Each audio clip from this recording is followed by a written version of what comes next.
नमस्कार साथियों, आपका स्वागत है केकेटी एजुकेशन चैनल पर। आज के लेक्चर में हम पढ़ेंगे आईपीओ मार्केट के बारे में। आईपीओ मार्केट के बारे में बिल्कुल बेसिक से लेकर हम एडवांस तक जाएंगे और हम मेक श्योर करेंगे कि आप खुद अपना डिसीजन ले सकें कि आपको आईपीओ में इन्वेस्ट करना है या नहीं करना।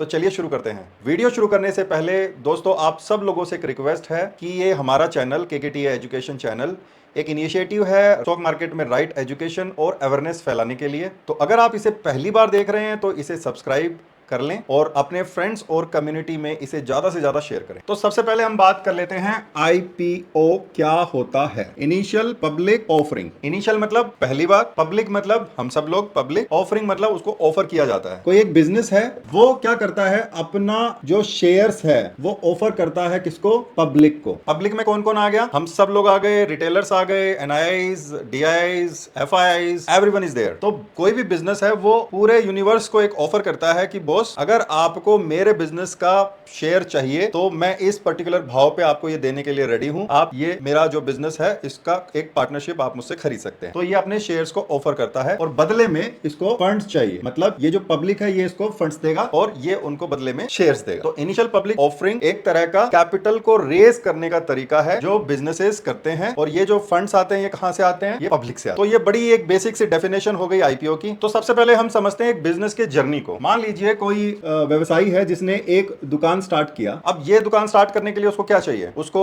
एक तो आइडिया चाहिए कि भाई मैं किस चीज का दुकान करूंगा, एंड सेकंड चीज उसको चाहिए पैसा। तो यहां पे उसको क्या रिक्वायरमेंट है, आइडिया प्लस फंड्स। तो जैसे ये आइडिया और फंड्स आ गया तो उसने एक लेट्स से कि एक शॉप किया, उसने शुरुआत किया। अब ये जो आइडिया है ये तो कौन लाएगा, ये तो वो जो एंटरप्रेन्योर है वो ही लाएगा। लेट्स से मैं इसको बोल देता हूं, इसका नाम दे देता हूं रवि। तो ये आइडिया रवि लाया। अब ये जो फंड्स है, ये फंड्स कहां से आ सकते हैं, मे बी रवि का खुद का पैसा हो सेल्फ, या फिर वो लेट से कोई उधार लेता है, डेट। तो कुल मिला के बात ये है कि ये शॉप यहाँ पे स्टार्ट हो गया और ये शॉप अच्छा करने लग गया। अब रवि को क्या चाहिए ना कि अगर उसको ग्रो करना है, या तो वो इसी शॉप से अपना पूरा जिंदगी निकाल दे, और या फिर वो इसको बड़ा करना चाहे। वो बोलेगा कि यार मेरा एक दुकान चल गया, मैं लेट से 2 दुकान करता हूँ, 5 करता हूँ, 10 करता हूँ। तो इसको हम क्या बोलते हैं, एक्सपेंशन करना, मतलब बिजनेस को बढ़ाना। तो यहाँ पे नेक्स्ट स्टेप है, मान लो वो क्या बोल रहा है, वो बोल रहा है कि भाई मैं तो है ना 5 शॉप यहाँ पे करना चाहता हूँ। तो एक दुकान से 5 दुकान करनी होगी तो क्या करना पड़ेगा। अब आइडिया की तो जरूरत नहीं है, बिकॉज आइडिया तो ऑलरेडी अब चल रहा है, वो दुकान उसको चलानी आ गई है। बट यहाँ पे उसको क्या चाहिएगा, फंड्स चाहिए। अब ये जो फंड्स हैं ये कहां से आएंगे, या तो वो अपने पास से फंड लगाए, या फिर वो प्रॉफिट जो इस दुकान का, एक दुकान का प्रॉफिट हो रहा था वहां से लाएगा, या फिर उधार लाएगा मतलब डेट के रूप में, और या फिर वो पार्टनर से रेज करेगा, मतलब अपना पार्टनर बनाएगा, इन दुकानों में अपने नए पार्टनर बनाएगा और उनसे फंड लेगा। अब ये जो प्रॉफिट है ना इस दुकान का, ये लिमिटेड ही होगा ना, तो इससे आप 5-10 दुकानें तो नहीं खोल पाएंगे। तो ऑब्वियसली आपको फंड्स ज्यादा चाहिए। तो ये फंड्स मेजरली 2 जगह से आ सकते हैं। कौन कौन सी वो 2 जगह हैं, एक तो है डेट और दूसरा है आपका पार्टनर, या फिर इसको आप बोल दो इक्विटी सेल करके। इक्विटी सेल का मतलब क्या होता है, मेरे कंपनी का कुछ हिस्सा मैं बेच दूं, किसी दूसरे को बेच दूं, तो इसका मतलब क्या हुआ, मैंने अपने इक्विटी को सेल करके और फंड को रेज किया। तो इसको हम इक्विटी सेल भी बोलते हैं, या फिर आपने पार्टनर बना लिया। ये जो डेट आता है ना, ये कहीं ना कहीं बर्डन लेके आता है, मतलब जो इंटरेस्ट जो उसको पे करना होता है वो आपके प्रॉफिट में से जाता है। तो ये हमेशा, और कई बार प्रॉफिट ना हो रहा हो तो क्या करोगे, तो वो इंटरेस्ट आपको जेब से डालना पड़ेगा। मतलब इसको हैंडल करना इज बिट डिफिकल्ट। तो यहां पे जो दूसरा जो ऑप्शन है विच इज पार्टनर बनाना या फिर इक्विटी सेल करना, ये ज्यादा कन्वीनियंट होता है, बिकॉज यहां पे आपके ऊपर कोई एज सच इंटरेस्ट का बर्डन नहीं होता है। अब हम समझते हैं कि ये जो इक्विटी सेल या जो पार्टनरशिप के बदले में जो फंड रेज किया जाता है उसका एक बेसिक फ्रेमवर्क क्या होता है। हम रवि के एग्जांपल से बात करते हैं। रवि ने क्या किया, एक छोटा बिजनेस स्टार्ट किया एंड वो बिजनेस अच्छे से चला। अब रवि को स्केल करना है। स्केल करना है मतलब उसको इस बिजनेस को बड़ा करना है। यहाँ पे जो रिक्वायरमेंट है वो क्या है, रिक्वायरमेंट फंड्स का रिक्वायरमेंट है। अब ये फंड्स कहां से आता है, तो ये फंड्स स्टार्टिंग में आता है एंजल इन्वेस्टर से। इनको क्या बोलते हैं हम, angels. Angels are the professionals जो ढूंढते हैं छोटे बिजनेसेस को जिनमें ग्रोथ के चांसेस ज्यादा हो, तो वहां पे वो इन्वेस्ट करते हैं। ये हमेशा छोटे बिजनेसेस में इन्वेस्ट करते हैं और यहाँ पे इनका जो रिस्क रहता है वो भी ज्यादा रहता है, लेकिन जो रिवॉर्ड्स हैं वो भी ज्यादा रहते हैं। तो कुल मिला के जब ये बिजनेस स्टार्ट किया जाता है तो ये खुद के पैसे से, अपने रिश्तेदारों के पैसे से, या मतलब बिल्कुल क्लोज सर्कल से जो फंड इकट्ठा कर सकते हैं वहां से किया जाता है। उसके बाद जब प्राइमरी सर्कल खत्म हो गया एंड बिजनेस को बड़ा करना है तो आपको जो पहला स्टेप आएगा वो आएगा एंजल। मान लीजिए ये इस स्टेज में सब कुछ अच्छा चल रहा है, अब इनको बिजनेस को और बड़ा करना है, फंड्स का रिक्वायरमेंट रहेगा। अब ये फंड्स कहां से आएगा, ये फंड्स आएगा वीसी, वेंचर कैपिटलिस्ट, या फिर private equity. Venture capitalist and private equities ये भी प्रोफेशनल्स होते हैं, इन्वेस्टर्स ही होते हैं जो बिजनेसेस में इन्वेस्ट करते हैं, लेकिन इनका जो साइज होता है वो बड़ा होता है। ये एक वेल एस्टैब्लिश्ड बिजनेस में इन्वेस्ट करते हैं, ना कि एक छोटे बिजनेस में। मान लीजिए रवि को इसको और स्केल करना है, तो ऑब्वियसली यहां पे और ज्यादा फंड्स का रिक्वायरमेंट आएगा, और ये जो फंड्स का रिक्वायरमेंट है इसके लिए उसको बड़ा सोर्स चाहिए, जो हो सकता है कौन? पब्लिक। क्योंकि पब्लिक, अगर आप सारी पब्लिक का मतलब क्या है कि बड़े बड़े इंस्टीट्यूशंस भी हैं, रिटेलर्स भी हैं, मतलब वो सब लोगों को इंक्लूड कर रहा है अपने फंड रेज करने में। तो ये जो प्रक्रिया है ये कहां पर होती है? ये होती है स्टॉक एक्सचेंज में। एंड ये किसके थ्रू होती है? ये होती है आईपीओ के थ्रू। मतलब रवि क्या करेगा? रवि आईपीओ फाइल करेगा in a stock exchange in order to raise money from the public. अब हम फटाफट से यहां पर रिक्वायरमेंट्स की भी बातें कर लेते हैं। जब ये बिजनेस छोटा होता है और एंजल से फंड लेना होता है, तो एक्चुअली रवि और एंजल के बीच में ही मीटिंग हो जाती है। एंजल रवि से क्वेश्चन पूछता है, उसके डॉक्यूमेंट्स देखता है, उसके जो भी रिकॉर्ड्स हैं वो सब चेक करता है, एंड अगर वो कन्विंस होता है तो वो यहाँ पे इन्वेस्ट कर देता है। जैसे जैसे ये नेक्स्ट स्टेप पे जाएगा और इसको फंड रेज करना होगा, तो यहाँ पर जो भी इन्वेस्टर्स आते हैं वो फाइनेंशियल चेक करते हैं। बिना फाइनेंशियल चेक किए कोई भी यहाँ पे पैसा नहीं डालता है। तो ये फाइनेंशियल चेक करेंगे, और अगर वो कन्विंस्ड है, उनको लग रहा है कि यहाँ पे ग्रोथ है और उनका पैसे का रिटर्न आएगा, तो वो यहाँ पर इन्वेस्ट करते हैं। लेकिन जब ये लास्ट स्टेज आती है, तो आप पब्लिक पे जब जाओगे तो आप कहां पे चेक कराओगे? यहां पे तो इंडिविजुअल लेवल पे आप चेक करा दोगे, एंजल को इंडिविजुअल लेवल पे करा दोगे, वीसी प्राइवेट इक्विटी को भी करा दोगे। बट यहां पर क्या होता है? यहां पे चीजें थोड़ी सी चेंज हो जाती हैं। तो यहां पे एक रेगुलेटरी बॉडी आता है जिसका नाम है सेबी। तो यहां पे रवि क्या करेगा? सेबी को अपना पूरा कंपनी का डॉक्यूमेंटेशन सबमिट करेगा। सेबी के कुछ गाइडलाइंस है वो उसको फॉलो करने पड़ते हैं। वो फॉलो करने के बाद ही वो यहाँ पे आईपीओ के लिए फाइल कर सकता है, और वो आईपीओ लाने के समय एक डॉक्यूमेंट सबमिट करता है सेबी को, जिसको हम बोलते हैं डीआरएचपी। डीआरएचपी का फुल फॉर्म है ड्राफ्ट रेड हियरिंग प्रोस्पेक्टस। ये बेसिकली एक तरह का रिपोर्ट कार्ड होता है जो बिजनेस ओनर है वो पब्लिक को, या फिर यहाँ पे बोलो रेगुलेटर को, सेबी को देता है। उसके अंदर क्या वो मेंशन करता है कि उसकी कंपनी ने आज तक क्या क्या किया है, मतलब उसके जो फाइनेंशियल स्टैटिस्टिक्स हैं वो क्या क्या हैं, वो कितना प्रॉफिट बना रहा है, क्या रिवेन्यू कर रहा है, क्या एक्सपेंस है, उसके अलावा उसके फ्यूचर के प्रोजेक्शंस क्या हैं, और वो जो ये पैसा रेज कर रहा है उसका पर्पस क्या है। तो ये सारा जो डॉक्यूमेंटेशन होता है वो कहाँ रहता है? डीआरएचपी में। ये आप सेबी की वेबसाइट से भी ले सकते हो, एक्सचेंज की वेबसाइट से भी ले सकते हो, या फिर जो वो कंपनी है जो इस आईपीओ को ला रही है आप उसकी वेबसाइट से भी ले सकते हो। दोस्तों, जो आईपीओ मार्केट होता है ना, उसको हम प्राइमरी मार्केट भी बोलते हैं। प्राइमरी मार्केट का मतलब क्या है कि कोई भी बिजनेस है तो ये जो फर्स्ट टाइम आपके शेयर इशू करता है इसको हम बोलते हैं आईपीओ, और एक बार ये आईपीओ लिस्ट हो गया इसको हम बोलते हैं लिस्टिंग हो जाना। तो लिस्टिंग होने के बाद वो जो शेयर्स हैं वो ट्रेड होना स्टार्ट हो जाते हैं। कहां पर? सेकेंडरी मार्केट में। तो जो ये स्टॉक मार्केट में आप डेली का सुनते हो कि आज रिलायंस का भाव ये है, टाटा मोटर का भाव ये है, तो ये सब क्या है? Secondary market. मतलब ये वो शेयर्स अब ट्रेड हो रहे हैं किन के बीच में? जो उनके शेयर होल्डर्स हैं। जैसे मेरे पास आज रिलायंस के शेयर हैं और अब मैं उससे एग्जिट करना चाहता हूं तो मैं उसको बेच दूंगा। कोई नया पर्सन है वो अब रिलायंस का पार्टनर बनना चाहता है, उसके शेयर खरीदना चाहता है तो वो खरीद लेगा। तो ये सारी एक्टिविटी को हम बोलते हैं सेकेंडरी मार्केट। और जब पहली बार कोई बिजनेस पैसा रेज करता है, मतलब उसके शेयर्स पहली बार मार्केट में आते हैं, उसको हम बोलते हैं प्राइमरी मार्केट या फिर आईपीओ मार्केट। तो चलिए अब हम आईपीओ के प्रोसेस को समझते हैं। तो सबसे पहले क्या होता है कि एक कंपनी आईपीओ के लिए फाइल करती है, इसको हम क्या बोलते हैं? IPO filing. और ये कहाँ किया जाता है? सेबी में किया जाता है। और यहाँ पे वही डीआरएचपी डॉक्यूमेंट्स वगैरह आपको कंपनी शेयर करता है सेबी के साथ। तो ये आईपीओ फाइलिंग हो गया। उसके बाद कंपनी क्या करती है? एक प्राइस बैंड फिक्स करती है, एक रेंज दी जाती है। जैसे आपने सुना होगा कि 100 से लेके 110, मतलब कोई शेयर का प्राइस बैंड है आईपीओ का 100 से लेके 110। तो इसका मतलब क्या है कि जो लोअर रेंज है वो 100 है और जो हायर रेंज है वो 110 है। आपके ऊपर है कि आप इसको कितने भाव में खरीदने के इच्छुक हैं। आप चाहें तो इसको 100 रुपए पे खरीद सकते हैं, 101 पे खरीद सकते हैं, 105 पे खरीद सकते हैं, या 110 पे खरीद सकते हैं। ये कंप्लीटली डिपेंड करता है आपके ऊपर कि आप कितना बिड यहाँ पे करना चाहते हैं। कंपनी ने आपको एक प्राइस बैंड दे दिया कि हम अपने शेयर को 100 से 110 के बीच में बेचना चाहते हैं। अब अगर किसी आईपीओ का डिमांड ज्यादा है, मतलब ज्यादा लोग उसको खरीदना चाहते हैं, तो इसका जो प्राइस है ज्यादातर लोग क्या करेंगे? हायर साइड में डालेंगे। और अगर कोई शेयर का ज्यादा डिमांड नहीं है तो वहां पे डाउन वाला जो रेंज है वहां पे भी इसका बिड किया जा सकता है। प्राइस बैंड के लिए एक एप्लीकेशन विंडो ओपन की जाती है जहां पर अलग अलग तरह के जो पार्टिसिपेंट्स हैं वो इसमें आईपीओ के लिए अप्लाई करते हैं, अपना अलग अलग प्राइस बैंड के हिसाब से अपना अपना बिड डाल के। उसके बाद अलॉटमेंट्स होते हैं। जो भी अलॉटमेंट होता है वो थ्रू लॉटरी सिस्टम होता है। इसके अंदर इसमें कोई भी प्रोरेटा बेसिस पे नहीं होता कि जो पहले करेगा अप्लाई उसको मिल जाएगा, ऐसा कुछ नहीं होता है। इसमें कंप्लीटली लॉटरी सिस्टम होता है। मतलब अगर 10 वहां पे 10 शेयर अवेलेबल हैं और अगर 100 लोगों ने अप्लाई किया है तो 90 लोगों को नहीं मिलेगा, 10 लोगों को ही मिलेगा, वो 10 को लॉटरी की मदद से मिलेगा। तो आप कभी भी अगर ऐसा सुनते हैं कि हम आपको आईपीओ दिला देंगे, हमारे पास कोई ऐसा सिस्टम है, हमारे पास कोई ऐसा सॉफ्टवेयर है, तो दोस्तों प्लीज ऐसे लोगों के चक्कर में मत पड़ना। ये कंप्लीटली ट्रांसपेरेंट होता है एंड थ्रू लॉटरी सिस्टम ही होता है। अलॉटमेंट के बाद का जो स्टेप है वो है लिस्टिंग। लिस्टिंग मतलब जो स्टॉक एक्सचेंज है उस पे वो कंपनी का शेयर लिस्ट हो जाता है, वो ट्रेड होना स्टार्ट हो जाता है। अब वो कहां चला गया? अब वो सेकेंडरी मार्केट में चला गया। सेकेंडरी मार्केट मतलब अब उसके अंदर ट्रेडिंग होना स्टार्ट हो गया। इसको आप बोल सकते हो कि अब उसके अंदर ट्रेडिंग होना स्टार्ट हो गया। ये ट्रेडिंग का मतलब क्या है? जो अब नेचुरल डिमांड और सप्लाई है वो उसके प्राइस को अब ऊपर नीचे करेंगे। अब ये जो प्रक्रिया थी अब ये खत्म हो गई है फंड रेज करने वाली। अब साथियों हम थोड़ा सा इसको डिटेल में डिस्कस कर लेते हैं। अलॉटमेंट की बात कर लेते हैं। तो अलॉटमेंट अलग अलग कैटेगरीज के हिसाब से होता है। तो इसमें जो सबसे मेजर रोल प्ले करता है वो करता है QIB। QIB क्या है?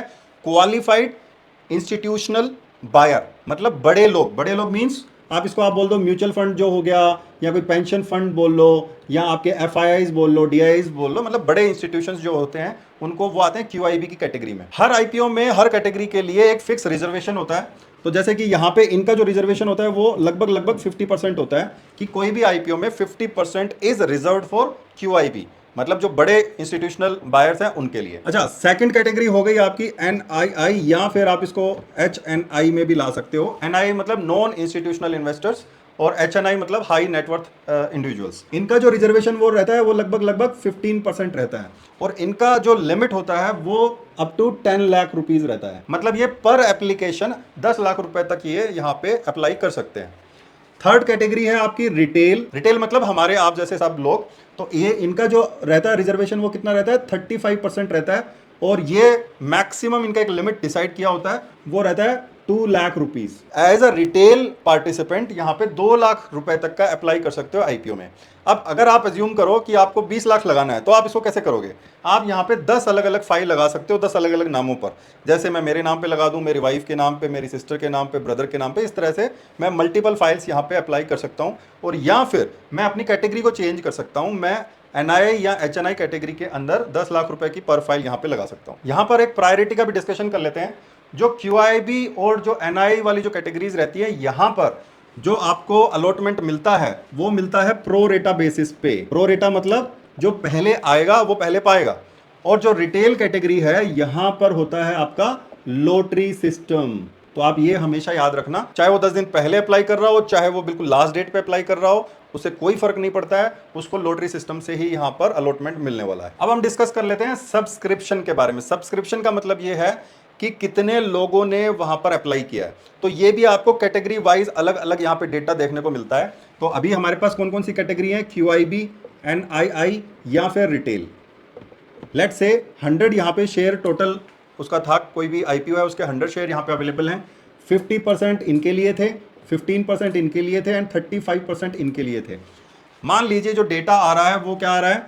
जो सब्सक्रिप्शन का जो डेटा आ रहा है वो आ रहा है यहाँ पे 3x, यहाँ पे आ रहा है 4x और यहाँ पे आ रहा है 10x। इसका ये मतलब है कि जो अवेलेबल सब्सक्रिप्शन है उससे 3 गुना ज़्यादा लोगों ने अप्लाई किया है, यहाँ पे 4 गुना ज़्यादा लोगों ने अप्लाई किया और यहाँ पे 10 गुना ज़्यादा लोगों ने अप्लाई किया है। तो ये जो सब्सक्रिप्शन का नंबर होता है ये आपको आइडिया देता है डिमांड और सप्लाई के बारे में। जो ज़्यादा सब्सक्राइब होता है उसको हम क्या बोलते हैं? Over subscription. और कई बार अगर उसको सब्सक्रिप्शन पूरा नहीं मिला, मान लीजिए यहाँ पे 0.5x आ रहा है, तो इसका मतलब क्या है कि जो टोटल अलॉटमेंट था वो 50% ही फिल हुआ है, मतलब यहां पर इसकी डिमांड ही नहीं है। तो जो सब्सक्रिप्शन नंबर्स होते हैं वो आपको डिमांड सप्लाई का एक फेयर आइडिया देते हैं। लोग प्रैक्टिकल एक एग्जांपल देख सकें कि अभी कोई एक रिसेंट आईपीओ में हम ये सारी चीजों को 1 बाय 1 देखेंगे एक ब्रोकर ऐप में। अब आगे एक बड़ा इंपॉर्टेंट क्वेश्चन आ जाता है, वो है अप्लाई और अवॉइड। कौन से आईपीओ को अप्लाई करना चाहिए और कौन से को अवॉइड करना चाहिए? तो उसके लिए हम 3-4 मेजर पॉइंट्स पे इसको देख सकते हैं। तो जो सबसे पहला पॉइंट आता है वो आता है फंडामेंटल्स। तो फंडामेंटल्स आपको कहां मिलेगा? DRHP डॉक्यूमेंट में मिल जाएगा और आजकल ब्रोकर ऐप में भी अवेलेबल है, जो हम एक प्रैक्टिकल एग्जांपल देखेंगे लास्ट में वीडियो के, तो उसमें मैं आपको बताऊंगा कि उसको कैसे देखा जाता है। तो इसमें बेसिकली कुछ जो फाइनेंशियल्स होते हैं कंपनी के, सेल्स फिगर वगैरह कैसा है, प्रॉफिट वगैरह कैसा है, वो आप बेसिक उसका देख सकते हो कि कंपनी कैसी है। तो जिनका अच्छा है उनको आप अप्लाई कर सकते हो और जिनका अच्छा नहीं है आप उनको पहले ही अवॉइड कर सकते हो। सेकंड आ जाता है आपका वैल्यूएशन। वैल्यूएशन मतलब जो उन्होंने प्राइस बैंड दिया है वो प्राइस बैंड आपका फेयर है कि नहीं है, आपका जो प्राइस है फेयर प्राइस है या नहीं है। ये आपको कैसे पता चलेगा? तो ये आप पीयर से कंपैरिजन कर सकते हो कि वो जो कंपनी है उसकी सेम उनके जैसी जो दूसरी कंपनी है उनका पी कैसा चल रहा है, इंडस्ट्री का पी कैसा चल रहा है। जैसे मान लीजिए कोई होटल का आईपीओ आ रहा है तो होटल इंडस्ट्री जो होटल का एक पूरा सेक्टर है उसका पी क्या चल रहा है पूरे इंडस्ट्री का, उसके हिसाब से भी आप इसको कंपेयर कर सकते हो। तो अगर वैल्यूएशन ठीक ठाक है तो आप उसको अप्लाई कर सकते हो, और अगर वैल्यूएशन बहुत ज्यादा हाई है तो आप उसको अवॉइड भी कर सकते हो। इसके बाद कई लोग यहाँ पे ग्रे मार्केट से भी कंपेयर करते हैं। ग्रे जीएमपी का मतलब होता है ग्रे मार्केट प्राइस। ऑल दो मैं इसको प्रीफर नहीं करता हूं, ना ही आप लोगों को बोलूंगा आप प्रीफर करो, बिकॉज ग्रे मार्केट का जो प्राइस होता है it can be manipulated. But काफी लोग यहाँ पे ग्रे मार्केट का डिमांड सप्लाई देख के भी यहाँ पे आइडिया लगाते हैं कि हमें इसको सब्सक्राइब करना चाहिए या नहीं करना चाहिए। तो ग्रे मार्केट अगर प्रीमियम पे चल रहा है, प्रीमियम का मतलब क्या है, जो भी आपका प्राइस बैंड है लेट्स से कि 100 टू 110, और ग्रे मार्केट पे वो आपको बता रहा है 120, मतलब जो आपका प्राइस बैंड है उसके अपर लिमिट से भी 10% ऊपर का यहाँ पे प्रीमियम दिखा रहा है, इसका मतलब उसका डिमांड अच्छा है तो आप उसको अप्लाई कर सकते हो। अगर वो डिस्काउंट में चल रहा है ग्रे मार्केट में तो आप उसको अवॉइड भी कर सकते हो। Last but not the least, जो सबसे इंपॉर्टेंट डेटा पॉइंट होता है जो आपको ये बताएगा कि अप्लाई करना चाहिए या अवॉइड करना चाहिए, वो क्या है? उसको हम बोलते हैं सब्सक्रिप्शन नंबर। सब्सक्रिप्शन नंबर वो भी कौन सा? QIB का। साथियों जो QIB है जैसा कि हमने डिस्कस किया था, it is qualified institutional buyer, मतलब बड़े लोग। तो ये जो बड़े लोग हैं ये बिना रिसर्च के पैसा नहीं डालते, और ये लिस्टिंग गेन्स के लिए पैसा नहीं डालते, ये लॉन्ग टर्म के लिए पैसा डालते हैं। तो हमेशा अगर QIB का सब्सक्रिप्शन ज्यादा है तो आप उसको हमेशा वैल्यू दो, और अगर इसका सब्सक्रिप्शन कम है, अंडर सब्सक्राइब्ड है, तो आप उसको अवॉइड कर सकते हो। तो इसका कोई फिक्स पैरामीटर तो नहीं है, बट यस आप अगर इसको बोल लो कि 2x और मोर अगर इसमें सब्सक्रिप्शन है तो आप इसको 100% इस पे अप्लाई करो, और अगर ये अंडर सब्सक्राइब्ड है लेट्स से 1x से नीचे है तो आप इसको बिल्कुल अवॉइड करो। तो अब हम डिस्कस कर लेते हैं कि आपकी जो स्ट्रेटेजी है वो क्या होनी चाहिए। तो ये मतलब इसको हम अप्रोच के तौर पे देखते हैं। दो अलग अलग अप्रोच हो सकती हैं आपकी आईपीओ को लेकर, एक है स्पेक्युलेटिव, एक है इन्वेस्टमेंट। स्पेक्युलेटिव क्या होती है कि आपने कोई भी ऐसा आईपीओ जो आ रहा है जिसके अंदर QIB ओवर सब्सक्राइब्ड है, उसके अंदर आप उसको अप्लाई करो। अगर आपका उसके अंदर अलॉटमेंट आ गया तो आप उसको लिस्टिंग गेन लेके निकल जाओ। यहाँ पे कोई स्किल का रिक्वायरमेंट नहीं है, आपका लॉटरी के बेसिस पे आपका अलॉटमेंट आता है, अगर आया तो लेके निकल जाओ, अदरवाइज 3 दिन में आपका पैसा वापस आपके अकाउंट में आ जाता है। Second approach is investment approach. ये लॉन्ग टर्म वाली अप्रोच है कि आपको उस पर्टिकुलर बिजनेस में इंटरेस्ट है, आपका उस पर कन्विक्शन है, तभी आप उसको अप्लाई करते हो, एंड आप लिस्टिंग गेन के लिए उसको अप्लाई नहीं कर रहे हो, आप उसको लॉन्ग टर्म के हिसाब से अप्लाई कर रहे हो। तो यहाँ पे स्किल रिक्वायरमेंट चाहिए कि आपका उस पर फंडामेंटल कन्विक्शन कैसे है, you have to define that. अगर वो आपका सही है तो आप इसमें लॉन्ग टर्म इन्वेस्टर बन सकते हो, otherwise you can go with this speculative approach and listing gain लो और निकल जाओ। So these are the 2 basic approach for retail investors. तो दोस्तों अब हम आपको एक ऐप का ट्यूटोरियल दिखाते हैं जो आप यहाँ पे देख सकते हो। साथ में मैं इसको स्क्रीन को रिकॉर्ड करता हूँ। तो ये मैं ज़रोदा का शेयर कर रहा हूँ, ज़रोदा का जो ऐप है उसको मैं शेयर कर रहा हूँ यहाँ पर। तो यहाँ पर जैसे आप देख सकते हो, आप ऊपर IPO पे सिलेक्ट करते हो, उसके बाद आप एक इंडिविजुअल इन्वेस्टर हो वहाँ पे सिलेक्ट करते हो।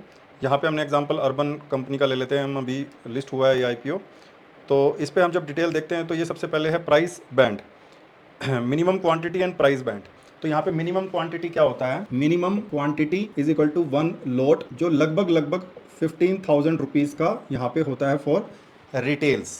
ठीक है, तो आपका जो भी प्राइस आएगा प्राइस बैंड के हिसाब से उसमें उतना क्वांटिटी यहाँ पे आ जाएगा। तो हर इशू का आप देख सकते हो, जैसे कि यहाँ पे अर्बन का 145 क्वांटिटी है। अब आप इसमें आगे अबाउट द कंपनी पढ़ सकते हैं, जैसे कि urban company is a leading online market place connecting consumer with reliable home services through train professional across 59 cities. बाद में आप इसके फंडामेंटल्स में जाके देख सकते हैं, जो ये ग्रीन यहाँ पे कॉलम्स है ये रिप्रेजेंट करते हैं उसके रेवेन्यू को। तो यहाँ पे आप देख सकते हो रेवेन्यू ग्रोथ हो रहा है, पहले 637 करोड़, फिर 828 करोड़, फिर 1144 करोड़। एंड इसी तरह से आप ये जो ब्लू कॉलम्स हैं दीज आर द प्रॉफिट्स। तो ये प्रॉफिट्स में भी आप देख सकते हो कि पहले प्रॉफिट नहीं आ रहे थे, लॉस आ रहा था, अभी रिसेंटली कंपनी प्रॉफिट भी शेयर करने लग गई है। और यहाँ पे आप इसको यहाँ पे भी देख सकते हो इजी वे में।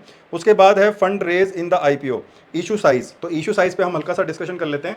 जो इशू साइज होता है कि भाई वो कितना फंड यहाँ पे रेज करने वाले हैं।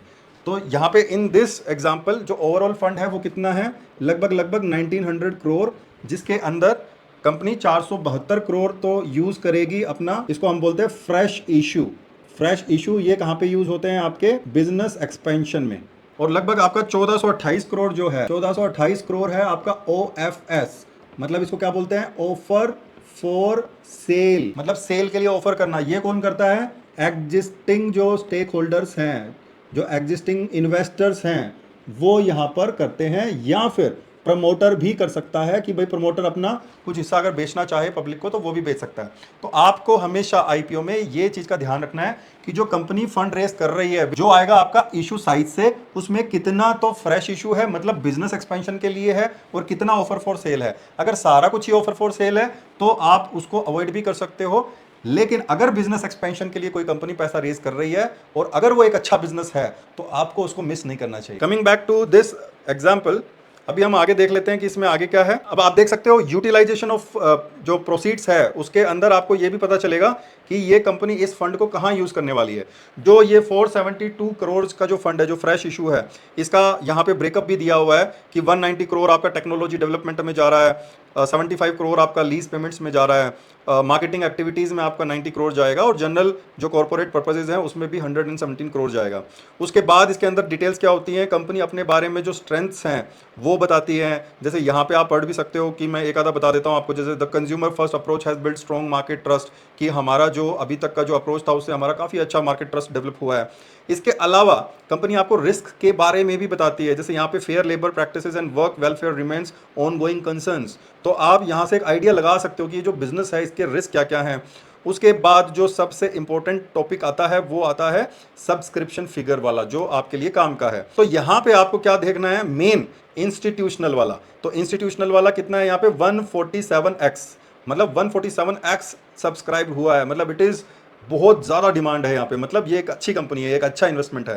तो यहाँ पे आप इसका जो शेयर है उसका हम परफॉर्मेंस भी देखेंगे, उससे भी हमको पता चल जाएगा कि ये जो डेटा है इसका आगे रिलेवेंसी क्या है। तो मोटा मोटी यहाँ पे आईपीओ स्टेटस वाले टैब में आप देख सकते हो कि ऑफर स्टार्ट कब हुआ, एंड कब हुआ, अलॉटमेंट डेट क्या है, रिफंड इनिशिएट अगर आपका नहीं आता है तो आपका रिफंड इनिशिएट कब हो गया है, डीमैट ट्रांसफर अगर शेयर अलॉट हो गए तो कब होंगे, एंड उसके बाद में लास्ट आपका ऑफर एंड्स, एंड लिस्टिंग आपका कब हो रहा है 17/9 को, एंड उसके बाद इसका कहानी खत्म। तो उसके बाद तो ऑब्वियसली फिर सेकेंडरी मार्केट में इसका शेयर ट्रेड होना स्टार्ट हो जाएगा। अब हम फटाफट से देख लेते हैं अर्बन कंपनी का परफॉर्मेंस कैसा रहा शेयर में। तो जैसा कि आप यहाँ पे देख सकते हो, ये जो ओपनिंग प्राइस जो था वही 160 के आसपास था, मतलब ये जो शेयर लिस्ट हुआ था वो 60% प्रीमियम के साथ हुआ था, मतलब जो लिस्टिंग गेन थे वो कितने थे, 60%। और जो इन्वेस्टर्स हैं उनको अभी और ज़्यादा वहाँ से और 25 रुपीज़ एक्स्ट्रा यहाँ पे मिल रहा है, मतलब और 10% का यहाँ पे गेन मिल रहा है। तो इस तरह से आपका आईपीओ पूरा चलता है। तो दोस्तों हमने आज आईपीओ की थ्योरी को भी अच्छे से पढ़ा है और इसको हमने प्रैक्टिकली ऐप पे भी देख लिया है कि क्या क्या जो मेजर कॉन्सेप्ट्स हैं उनको कैसे देखा जाता है। एंड नेक्स्ट टाइम आप किसी के भरोसे नहीं रहेंगे, आप खुद आईपीओ कब आ रहा है, किसका आ रहा है, उसके बारे में भी अवेयर रह सकते हैं, एंड प्लस उसका एनालिसिस भी अपने दम पर कर सकते हैं कि आपको इसमें इन्वेस्ट करना है या नहीं करना। एंड यस, इन्वेस्ट करने से पहले आपको ये पता होना चाहिए what is going to be your strategy, it will be for listing gains और it is a long term investment. हमेशा ट्रेडिंग हो या इन्वेस्टिंग हो, आप अगर एक वेल प्रिपेयर्ड प्लान के साथ जाओगे तो कभी धोखा नहीं खाओगे, एंड अगर इसको विदाउट एनी प्लान जाओगे तो it is nothing but the gambling, and आपको गैम्बलिंग से हमेशा दूर रहना है। ठीक है दोस्तों, I hope this video added some value to you, and if you like the content do like, share and subscribe. And कोई भी अगर आपके क्वेश्चन क्वेरीज हैं तो आप उन्हें कमेंट सेक्शन में पूछें। एंड ये जो यूट्यूब का एल्गोरिदम है ये लाइक, शेयर एंड कमेंट्स पे ही वर्क करता है, तो मेरा आप लोगों से रिक्वेस्ट है कि आप ज़्यादा से ज़्यादा इंगेजिंग इसको रखें ताकि हमारा चैनल ग्रो करे। Thank you, I will see you in next educational video.